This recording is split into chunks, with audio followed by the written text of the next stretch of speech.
Jadi ada surat pengunduran diri dari Bapak Wamenkumham kepada Bapak Presiden dan akan segera disampaikan kepada Bapak Presiden. Itu beli hari? Kalau tidak salah masuk hari Senin. Di surat ini dijelaskan nggak alasan pengunduran dirinya? Saya belum melihat suratnya ya. Tapi surat itu ditujukan pada Pak Presiden, segera disampaikan setelah Bapak Presiden. Hai guys, ya akhirnya Menkumham Edi Aric mengundurkan diri.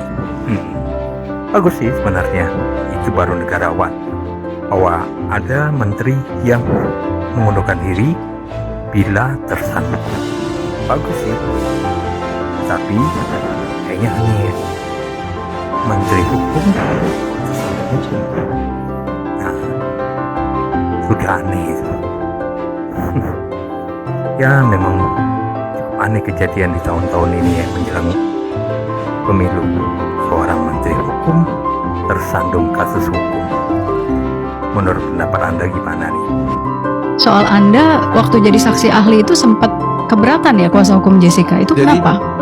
itu mesti tanya kepada kuasa hukum. Iya, tapi Jadi pagi hari itu saya kan agendanya adalah mendengarkan dua keterangan ahli.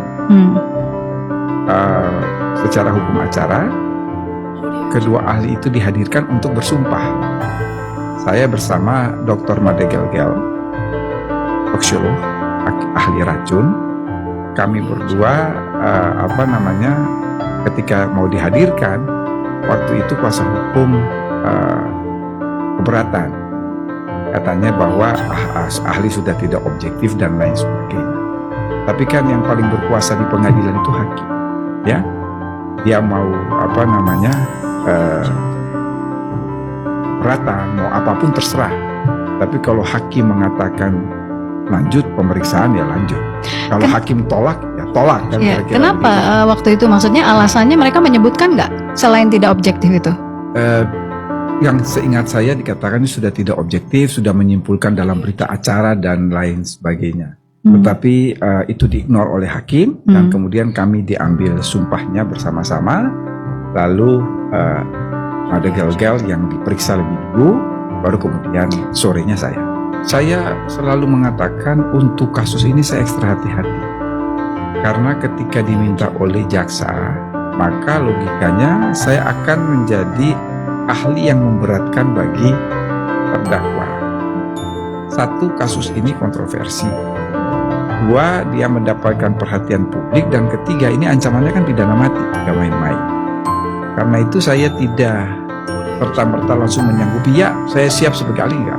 Saya minta diberikan bahan-bahan dulu. Jadi saya diberikan berita acara pemeriksaan, jadi ada hard evidence-nya ada 30, kemudian ada keterangan saksi ada 11, ada keterangan ahli itu belasan ya. Saya baca semua, kemudian saya melihat CCTV itu ada 9 CCTV. Saya lihat semua, baru kemudian setelah membaca keterangan saksi, keterangan ahli, ya itu yang saya katakan membentuk puzzle sebagai circumstantial evidence yang kemudian memang terlihat bahwa oh ya betul pelakunya adalah Jessica.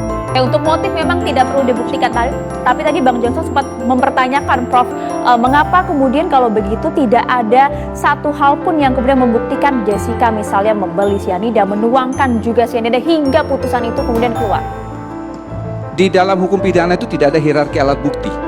Itu mengapa penyebutan pasal 184 KUHP bunyinya adalah A, B, C, D, E, bukan 1, 2, 3, 4. Dan tidak perlu ada saksi mata yang melihat, karena ada 7 jenis alat bukti.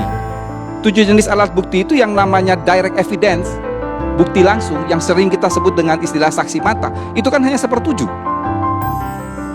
Dan itu memang tidak perlu.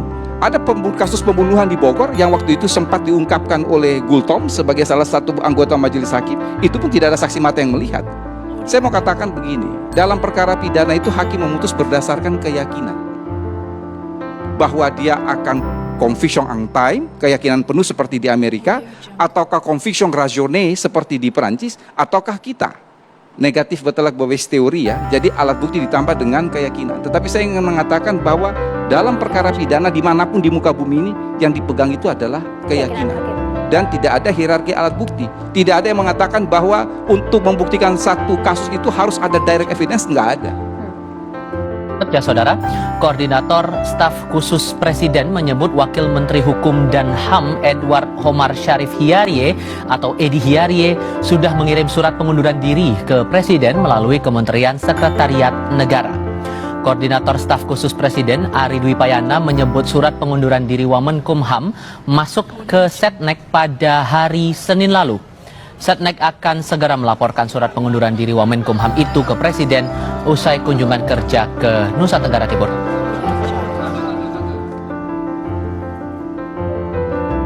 Sudah ada surat pengunduran diri dari Pak Menkumham. Wamenkumham, mohon maaf. Jadi ada surat pengunduran diri dari Bapak Wamenkumham kepada Bapak Presiden dan akan segera disampaikan kepada Bapak Presiden. Itu Yasona Lauli tidak banyak berkomentar soal wakilnya Edward Omar Syarif Hiarie yang menjadi tersangka. Yasona justru mempersilahkan KPK memproses Edi. Namun ia memperingatkan bahwa ada asas praduga tak bersalah. Selain itu, Yasona juga mengaku tidak tahu menahu di mana keberadaan Edi saat ini. Wamenkumham Edi Hiarie ditetapkan sebagai tersangka setelah KPK menaikkan status kasus dugaan penerimaan gratifikasi ke tahap penyidikan. Selain Edi, KPK juga menetapkan 3 orang lainnya sebagai tersangka penerima dan pemberi gratifikasi.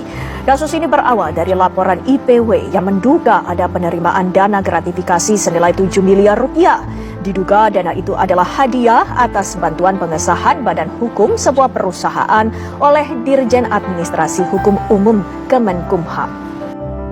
Pak Sugeng, ini kasus yang berkaitan dengan permintaan bantuan pengesahan badan hukum dari PT CLM oleh Direktorat Jenderal Administrasi Hukum Umum atau AHU Kemenkumham?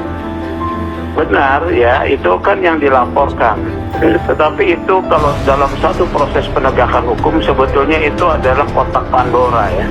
Masih ada kemungkinan.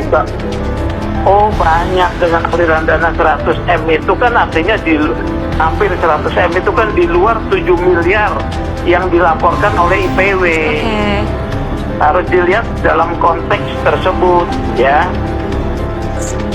Jadi ada banyak potensi atau ya memang harus ditelusuri, dan kalau misalnya kita bicara mengenai aliran dana maka betul. Kita bisa trace the culprit from the money ya Pak Sugeng. Iya, follow the money ya. Follow the money. Mengikuti pergerakan aliran dana tersebut dari sumbernya ya, kemudian mengalir kemana gitu loh ya. Begitu Mbak. Baik. Pemberantasan Korupsi atau KPK menetapkan Wakil Menteri Hukum dan Hak Asasi Manusia, yakni Edward Omar Syarif Hiarie atau yang akrab disapa Edi Hiarie sebagai tersangka dugaan korupsi. Hal itu dibenarkan oleh Wakil Ketua Komisi Pemberantasan Korupsi, yakni Alexander Mawarta dalam konferensi pers KPK pada Kamis 9 November 2023 malam. Alex mengatakan surat penetapan sudah ditandatangani sekira 2 pekan yang lalu. Selain itu, saudara, ada 4 tersangka lainnya termasuk Edi Hiarie. Pihaknya mengatakan 4 tersangka sudah ditetapkan, antara lain 3 penerima dan 1 pemberi gratifikasi. Sebagai informasi, laporan kasus itu dilayangkan oleh Ketua Indonesia Police Watch atau IPW, yakni Sugeng Teguh Santoso pada pertengahan Maret 2023 lalu. Edi diketahui dilaporkan ke KPK atas dugaan penerimaan gratifikasi sebesar 7 miliar rupiah.